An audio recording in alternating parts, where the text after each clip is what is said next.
Hi guys, Claudia here, and today we're going to talk about the 11th of May 1536. So yesterday we had the Middlesex indictment, which was basically a document drawn up with a list of all the charges against Anne, George and the other men. And today, on the 11th of May, we have the Kent indictment, which is a similar document which was drawn up by a different jury in Deptford. I don't need to go through this one with you because this document is almost identical in its findings to the Middlesex indictment. So a resource that I used quite heavily in my research for today is A Countdown by Claire Ridgway. I've mentioned her book before. She is one of the women behind the Anne Boleyn Files website. Claire Cherry and Claire Ridgway know pretty much all there is to know about Anne Boleyn, so I would encourage you to look them up if you want any further reading. As I said in a previous video, under the smallest amount of scrutiny, most of these charges completely disappear anyway, or they would if it was a fair judicial system. Because as historian Eric Ives points out, 3/4 of the alleged offences can be disproven because Anne Boleyn or the men involved were actually somewhere else. So Claire Ridgway in A Countdown actually does the hard work here and tells us exactly why these accusations have to be false. So on the 6th and the 12th of October, Anne is accused of committing adultery with Sir Henry Norris at Westminster, but A, she would still have been unchurched after giving birth to Elizabeth, and B, she was at Greenwich, not Westminster. If you don't know what churching is in Tudor England, what it basically means is that after a woman has given birth, she has to receive a blessing in order to go back into public life. On the 3rd and the 8th of December, Anne was accused of committing adultery with Sir William Brereton at Hampton Court, but the records show that the royal court were actually at Greenwich at that time. Claire Ridgway also points out that in April, May and June of 1534, Anne was so far gone with child she could not cross the sea with the king. So that meant that a meeting between King Henry and King Francis had to be postponed because Anne was so heavily pregnant. And it's quite unlikely that Anne would be seducing and sleeping with Mark Smeaton and Francis Weston at a time when she was so visibly pregnant. Now, of course, it is technically possible, although it's even unusual now. In the Tudor era, it would have been almost unheard of. Also, even if there was the tiniest spark of truth to this, which there absolutely isn't, it seems unlikely that Anne, carrying the king's heir, which will be her saviour and which will protect her and her position, that she would put that at risk. Claire Ridgway says that Anne couldn't have slept with Francis Weston on the 20th of June at Greenwich because the court was at Hampton Court. On the 13th and 19th of May, Anne was accused of sleeping with Mark Smeaton at Greenwich, but she was actually at Richmond at the time. And as for the incest allegations, where there is absolutely no evidence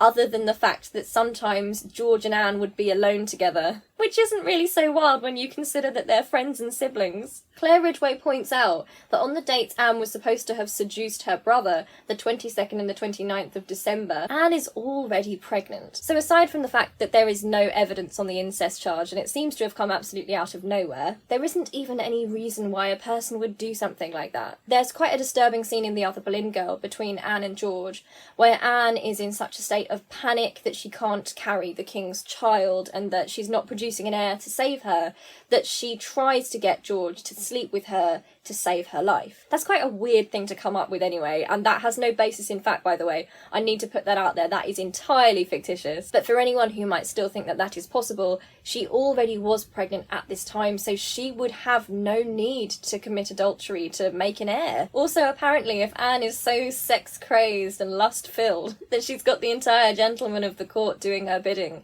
then why on earth would she need to sleep with her brother? I mean, you add the tiniest bit of logic to these accusations and they completely disintegrate, they fall apart. Claire Ridgway also says that on the 8th of January, Anne was supposed to have been plotting the king's death. In my last video, I spoke about why that would not be of any benefit to Anne whatsoever. But at this time, she was celebrating Catherine of Aragon's death with Henry. So this would have been a time when Anne felt united with Henry because her position would have felt quite secure. After all that, she's not going to suddenly try and take out the king. But Claire Ridgway also points out that it is the language of these indictments which makes it very, very difficult to disprove. Because you remember the phrasing, on diverse days before and after. That's so vague. That pretty much means, and any time around the dates we've stated. That gives the prosecution so much leeway, because if Anne defending herself were to point out, wait a second, I can't have done that because I was in another place at the time and everyone knows I was, They would just be able to say, oh, well, diverse days around that, perhaps sometime before or sometime after. Now, the second event we have happening on the 11th of May is the interrogation of the prisoners. But this is an interesting one, because the information that we have about this is all recorded by the Spanish Chronicle. So the Spanish Chronicle is a work published in 1889, and it claims to have brought together a lot of eyewitness accounts from the Tudor era. So many respected historians think that it's an authentic document. And I think on the whole, it gives us the gist of each situation. But there are also huge inaccuracies in the Spanish Chronicle. Alison Weir, who wrote The Six Wives of Henry VIII, said that the Spanish Chronicle was notoriously inaccurate. Also, Elizabeth Norton, who wrote Anne Boleyn in her own words and the words of those who knew her, tells us a little bit about the Spanish Chronicle. And the reason I'm starting with this is to warn you to take the following interaction with a pinch of salt. So Elizabeth Norton writes that the so-called Spanish Chronicle was written before 1552 by a Spanish merchant residing in London. The author is unknown, although he was perhaps Antonio de Gueras, who came to England with Eustace Chapuis in 1529. So that means straight away that any information we have in the Spanish Chronicle is going to be biased, it's going to have a Catholic bias, and it's going to be biased against Anne. Elizabeth Norton points out that some of the inaccuracies in this text are so huge that it actually manages to switch around the marriages of Anne of Cleves to Henry VIII and Catherine Howard to Henry VIII. So now we've got that out of the way, I'm going to read you what the Spanish Chronicle says about today. So the records say that Thomas Cromwell, the Duke of Norfolk, Chancellor Thomas Audley, and Archbishop Cranmer were sent to speak to the Queen and the prisoners, and apparently the King ordered them to treat her with no respect or consideration. So we've got the architect of the plot, Thomas Cromwell, going in, we've got the Duke of Norfolk, who is Anne's evil uncle, we've got Archbishop Cranmer that I spoke about before, who was a former friend of Anne's. Anne was his patron. He's in a terrible situation where he's having to choose between loyalty to Anne and loyalty to reformers, and Thomas Audley is the Chancellor, so he's also a really important man. So it said that Archbishop Cranmer was the spokesperson, and this is what he said to the Queen, allegedly. Madam, there is no one in the realm, after my lord the King, who is so distressed at your bad conduct as I am. For all these gentlemen well know I owe my dignity to your good will. So, as we know, Archbishop Cranmer only got his place because of Anne and because of the Boleyn family. Anne is then said to have interrupted him by saying, "My Lord Bishop, I know what is your errand. Waste no more time.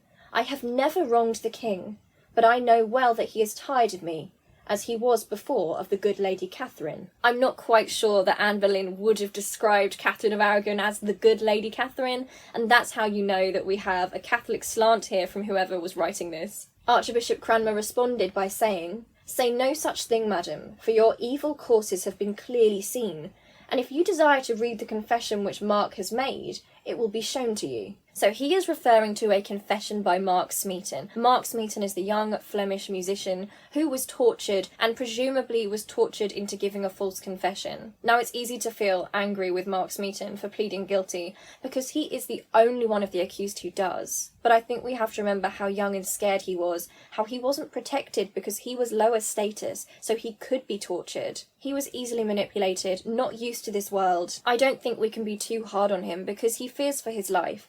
And remember that it's not just a case of life and death. The King is able to torture him, and because Mark is lower born, he can still be hung, drawn and quartered. It could be at this point that the best Mark Smeaton can hope for is a clean death. It is so hard to judge looking back, and I'm sure Anne would have felt quite upset by it and betrayed, but I don't know if we can judge someone for trying to choose a death that won't involve torture and agony. Anne then replied to Archbishop Cranmer in a great rage. "Go to.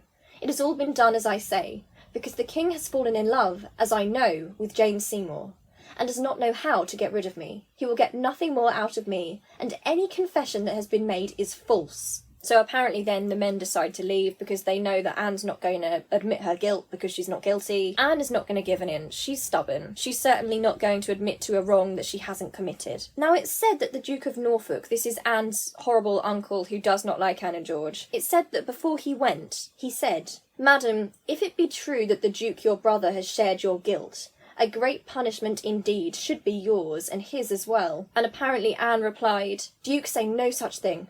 My brother is blameless, and if he has ever been in my chamber to speak with me, surely he might do so without suspicion, being my brother.